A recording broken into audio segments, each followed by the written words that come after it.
Last year's City of York Stakes went to Never So Brave at 7-2, held up, led inside the final furlong, driven out by half a length.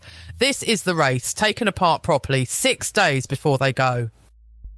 Welcome back, the Form Guide Studios. Rachel and Rob with you, and we're doing one race today and only one, the City of York Stakes, the G1 on Saturday.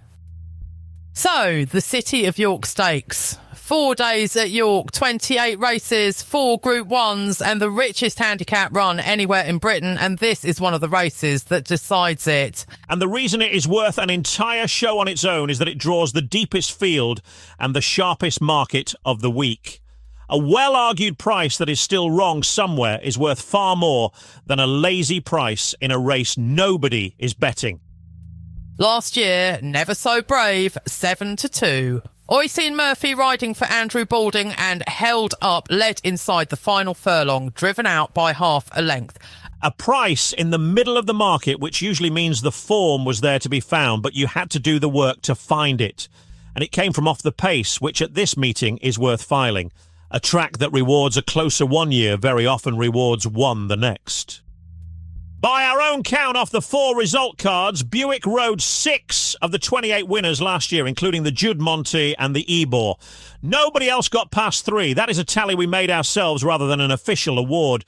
But 6 from 28 at a meeting of that quality is a number worth carrying into the week. Which is checkable. And it is the kind of thing that decides a race like this far more often than an opinion about who is best. If you only played one race all week, it would be the Jude Monte International, and it is a G1. Not because it is the most valuable, though at this meeting it usually is, but because it is the race the whole card is built around, which means it draws the deepest field and the sharpest market of the week. And a sharp market is a good thing, not a bad one. A race nobody is betting is a race where the price is whatever the layer feels like. A race everybody is betting is a race where being right pays because the price has been argued over by thousands of people and it is still wrong somewhere. That is the whole job, and find the bit of a well-argued price that is still wrong. A course is not a neutral stage, and York least of all. Last year, the Nunthorpe first 4 home came out of stalls 5, 3, 6 and 8 of 17. And in Saturday's Constantine handicap, the first 8 home were all drawn in 10 or lower.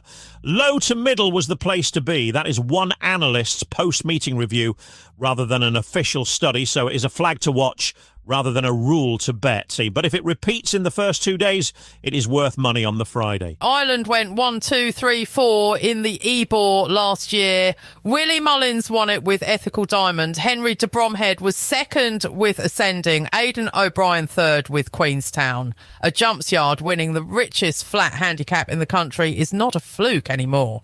It is a pattern, and the market has been slow to price it.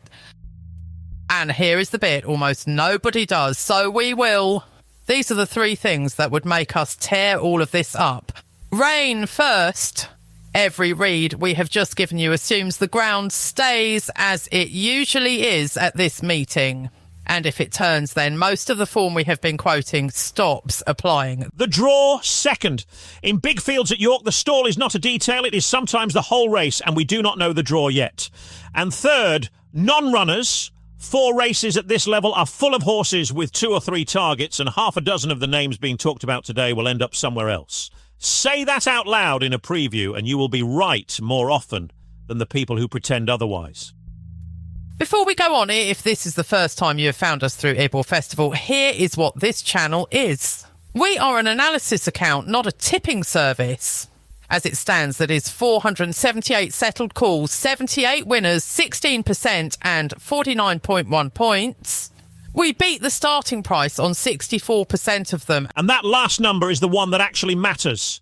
Strike rate tells you about luck. Beating the price the market closed at is the only thing anybody has ever shown predicts whether a method keeps working. It is also the number nobody else publishes, because publishing it means publishing the days it went wrong. That is the City of York Stakes. We will price it when the card comes out, publish the call before the off and settle it afterwards, whichever way it goes.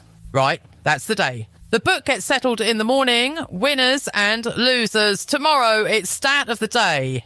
one number off our own book, and what it changes. 18 plus. Everything here is analysis and opinion, never an instruction to bet. BeGambleAware.org.